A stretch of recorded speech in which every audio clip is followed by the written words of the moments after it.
Welcome to TechNova Podcast. Welcome back, everybody, for another deep dive. And today we are talking about something pretty amazing. Oh, yeah. The return Definitely. of astronauts Sunita Williams and Butch Wilmore. Right? They just got back to Earth from the ISS. Yeah, they had kind of an unplanned... Yeah, they were up there for a while. Yeah. Supposed to be a short little test flight. Right, a quick jaunt. Yeah, for Boeing Starliner, Yeah. But propulsion. Propulsion issues. A little hiccup, yeah. Yeah, kept him in orbit much longer than planned. Yeah, 9 months aboard the ISS. Quite the no. unplanned adventure. That's a long time. It is. Yeah, so it makes you think about, Yeah, it really highlights, I think, how Yeah. space travel is changing. You Yeah. have these private companies like SpaceX stepping in, Yeah. to bring them home safely Right. while Boeing works through the kinks. Yeah, so what were they doing up there all that time? They were involved in some really cool research. Oh, cool. Yeah. Not just busy work, but like Right. crucial stuff for, future space exploration. Yeah, so what kind of stuff? Well, for example, one of the projects focused on growing red romaine lettuce in space. Space salad. I know, right? I mean, that sounds small, but... Yeah, but is that really important? Oh, it is. Okay. Because figuring out how to grow food sustainably in space Right. is like a huge step towards long-duration missions. Right. Maybe even space colonies. Who knows? Wow. Yeah. So is that really hard to grow food in space? I mean, For sure. what makes it so hard? Way more complex than just like planting some seeds in your backyard, Yeah. Think about it. You have to replicate all the conditions that plants need to thrive, Yeah. the right late nutrients, water, all that stuff. Right. But you're doing it in this crazy environment with no gravity. Right, yeah. You have radiation-limited resources. Yeah. It's a huge challenge. So what else? And then every drop of water, every nutrient has to be, Recycled. yeah, carefully managed, recycled. So would that kind of research help us here Oh, absolutely. on Earth? Yeah, the knowledge gained from all this, Right. There's huge implications for sustainable agriculture down here, too. Okay, so space farming Yeah, helps Earth farming. That's amazing. exactly. What other research were they doing? Well, they also helped install a specialized compact workout machine. A workout machine in space. Yeah, on the ISS. Is that to keep in shape? Oh, yeah. Super important for astronaut health, Right. on long missions, especially. Because there's no gravity. Exactly. Without gravity, our bodies Yeah, you just float around. they don't have to work as hard, Right. and that can lead to muscle loss, Oh, wow. bone loss, all sorts of problems. Interesting. So, yeah, this research is helping us understand, Yeah. how to stay healthy in space. Hmm. But it also helps people with limited mobility or recovering from injuries back here on Earth. Wow, that's cool. I didn't know that. Yeah, it's pretty amazing. So it seems like, so much of what they do up there Mm-hmm. helps us down here, too. It's all connected. And what else did they do? Well, they also worked on research with microalgae. Micro what? Microalgae. What is that? They're these tiny little powerhouses. They can convert carbon dioxide into oxygen. Oh, wow. Yeah. So like we breathe. Exactly. And so, Right. these little guys have huge implications for generating breathable air on the ISS Right. and future habitats, Oh my God. Imagine one day Yeah. we might create these closed-loop ecosystems in space, Wow. completely self-sufficient, sustainable. That's amazing. Yeah, and it's all thanks in part to microalgae. Now that's thinking big. I know, right? Okay. Yeah. So let's talk about Sunita Williams now. Sure. Yeah. Specifically, she is of Indian origin. Right. And I understand that her return to Earth has been met with so much excitement in Absolutely. India. Yeah, especially in her ancestral village. Oh, wow. Yeah, Shulasan in Gujarat. And they're planning Huge celebration. what kind of celebration? It's going to be like Diwali. That's Diwali. Oh, it's a huge festival of lights. Oh, cool. Yeah, fireworks, processions, the whole works. Wow. So they are. They are so proud. Yeah. It's a powerful testament to how, Yeah. space exploration can really inspire people. Yeah. It's unifying. Yeah, connect people, Yeah. cross borders, cultures. And, you mentioned earlier that she even brought samosas to the ISS on a previous mission. Right. That's such a funny detail. I know. It's a nice little Yeah. reminder that, even in this incredibly Yeah. high-tech, cutting-edge environment, Yeah. astronauts are still human.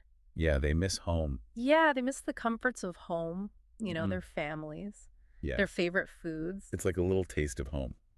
millions of miles away, Yeah. orbiting the planet at incredible speeds. And a simple samosa can bring you back Yeah. to the sense of home, family, who you are. That's so cool. Yeah. And it sounds like the Indian government is just as excited as her village. Oh, definitely. Yeah, the Union Minister, Jitendra Singh, has spoken about her with huge pride, Yeah. calling her a daughter of India. Wow. Yeah, and there's even a report that Prime Minister Modi himself Really? wrote to Williams Wow. expressing, his concern and anticipation, That's so nice. yeah, for her safe return.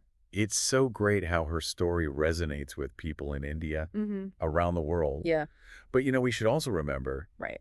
that amidst all the excitement and the celebration, Yeah.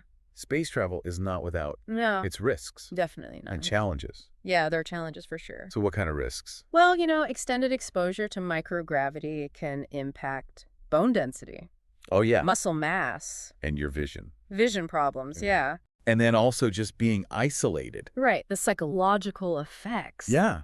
of prolonged isolation. You're just stuck up there. It's a tough gig, Yeah. but somebody's got to do it. Someone's got to do it. You're right. Yeah. That's right. And we can't forget about the actual return to Earth Right. reentry. I mean, Yeah. that's got to be pretty intense. Dramatic, I think, is an understatement. Yeah. It's like a fireball, Oh, yeah. right, as it comes back into the atmosphere. Yeah, basically. So what is that like for the astronauts inside? Well, Yeah. I mean, it's not for the faint of heart. Right? Temperatures outside the spacecraft can get up to How hot? 7,000 degrees Fahrenheit. Oh, Yeah, just from friction with the atmosphere. that's insane. And they say the view out the window Yeah. looks like this massive wall of fire. Oh, my gosh. I Yeah. can't even imagine. Yeah.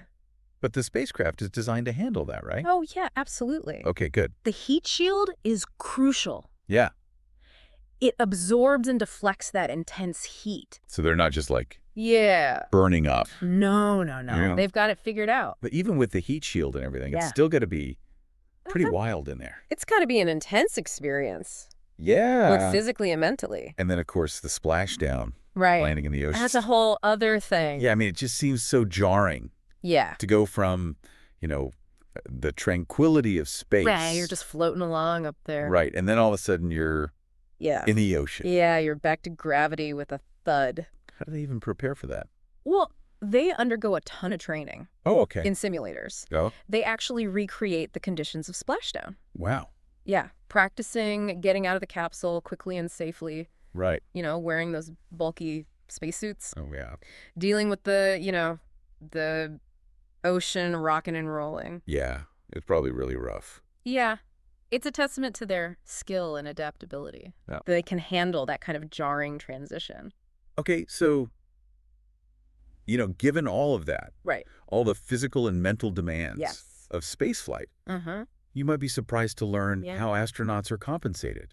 Oh, yeah, you're talking about that Yeah. $4 a day stipend. $4 a day. Yeah, for incidentals. That just seems so small. Right. I mean, it is kind of modest, Yeah. considering what they're doing. It makes you wonder what really motivates these people. Yeah, what drives them? Yeah. It's clearly not the money. No, not at all. It's got to be something deeper, right? Some passion for exploration, Mm-hmm. pushing the boundaries of human knowledge. Contributing to something bigger. Exactly. Yeah. It's inspiring. It really is. Yeah, And speaking of inspiring figures, right. we should remember Kalpana Chawla, Absolutely. the first woman of Indian origin Yeah. to go to space, Mm-hmm.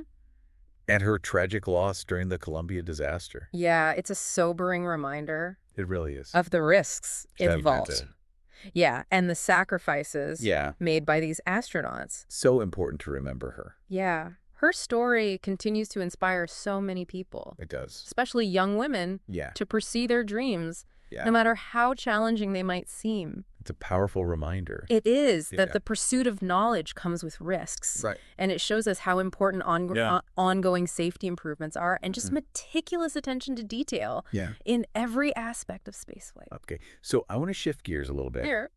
and talk about the fact that Williams and Wilmore came home Right. on a SpaceX Dragon capsule, Yeah. not the Boeing Starliner they launched on. That's interesting, right? Yeah, Yeah. is it? What does that tell us about space travel today? Well, I think it shows how much bigger the role of private companies is becoming. Right. Companies like SpaceX, Yeah. they're developing some incredible technologies, right? And they're pushing the boundaries, Yeah. often faster than government agencies can. So it's kind of like a new space race, Yeah, in a way. but it's between companies. Yeah, companies instead of countries. What do you think that means for the future? That's a good question. Yeah. I mean, will we see regular people Yeah. traveling to space one day? Like space tourism. Yeah, It's exactly. already starting. It is. Right. Companies like Virgin Galactic, Yeah. Blue Origin, Mm-hmm. they're offering these suborbital tourist flights. Yeah. And there are plans for orbital space hotels. Wow. Yeah, So it really could happen. I think it could. But what about safety? Right. We saw what happened with the Starliner. Yeah. How can we make sure that it's safe? Well, that's a huge concern. Yeah. And something that, space agencies and regulators are Oh. taking really seriously. Okay, good. It's all about, Yeah. rigorous testing, Mhm. strict safety protocols, continuous improvement Yeah. in spacecraft design. So you got to be safe. Yeah, it's a delicate balance between, pushing the boundaries and Yeah. making sure it's safe. Okay, so what about Williams and Wilmore? Right. What do you think they'll do next? Well, I'm sure they're looking forward to Yeah. some much-needed rest. Yeah, they deserve it. Yeah, and time with their families. Yeah. But knowing these two, Yeah. I bet they won't stay grounded for long. No, I don't think so. They're passionate about space, so they'll probably keep contributing, Yeah. maybe training new astronauts, Yeah. sharing their experiences, Mm-hmm. maybe even going on more missions. Yeah. Who knew? They're pioneers. Yeah. And they really inspire us Yeah. to dream big. To reach for the stars. Yeah, exactly. Yeah, their story is really incredible. It is. It's about human resilience, Uh-huh. ingenuity, Yeah. and our desire to explore The unknown. the unknown. Yeah. And, Their experiences also make us think about yeah. some big questions Like what? about the future of humanity In space. in space. Yeah. What's next? Where do we go from here? Yeah. What are the ethical considerations, of space exploration, Mm-hmm. colonization? It's not just about getting there, Right. right? It's about what we do Exactly. when we're there. Yeah, these are the kinds of things we'll be diving into Okay. in the final part of our So- deep dive. I can't wait. Welcome back, everybody. So as promised, Right. it's time to tackle some of the bigger questions, Yeah, the big picture stuff. right, surrounding space exploration. The things that make you think. Yeah. It's like, you watch those sci-fi movies Right. and you think, oh, space That's exploration. so exciting. Yeah. But the reality is, Right. these are real-world decisions. Yeah. With huge implications. Right? Ethical implications Definitely. that could affect generations to come. Absolutely. It's not just about planting a flag on Mars. It's about what comes next. Yeah, what happens after that? What kind of future are we creating Right? And out there? what about permanent settlements Oh, yeah, the idea on other planets? Yeah, space colonization. Do we even have the right? Right. Do we have the right? To claim ownership of those places. That's a big question. Yeah, and what about? And what about the impact Yeah. on any existing life forms? Even if they're microscopic. Exactly. We can't just assume we're alone. Okay, you be careful Yeah, we need to think about those things. before we just start Right. setting up shop on Mars. Building Martian condos. Yeah. And what about resources? Oh, yeah.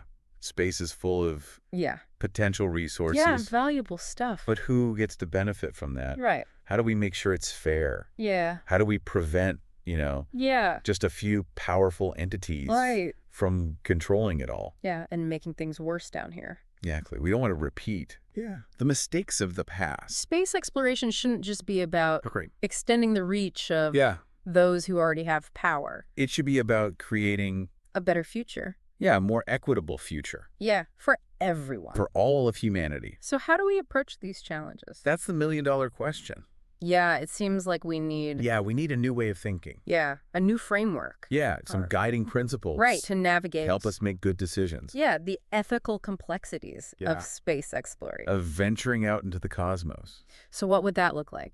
I think it starts with collaboration, Okay. not just scientists and engineers, Right. but ethicists, social scientists. People from different cultures? Exactly. Diverse We perspective. got to think about this together. Yeah, we need to shift away from this idea of conquering space Right. and move towards responsible stewardship, I like that. recognizing that we're Mm. part Yeah. of a larger cosmic ecosystem. We're all connected. Exactly. So do you think this challenge, facing the unknown together? Could it actually bring us together? Yeah. Could it unify humanity? I think it could. Yeah. Imagine nations working together, Yeah. sharing knowledge resources. For the benefit of all humankind. That's the dream. That's a beautiful dream. It is. It's a possibility.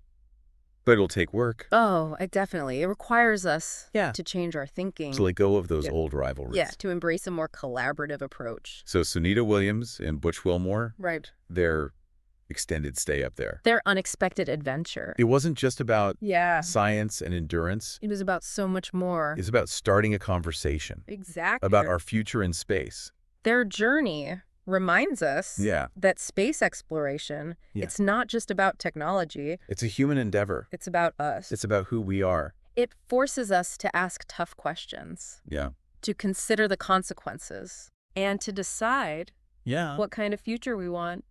In space. Out there among the stars. It's a challenge. It is. But it's also an incredible opportunity. To reimagine our place. In the cosmos. In the universe.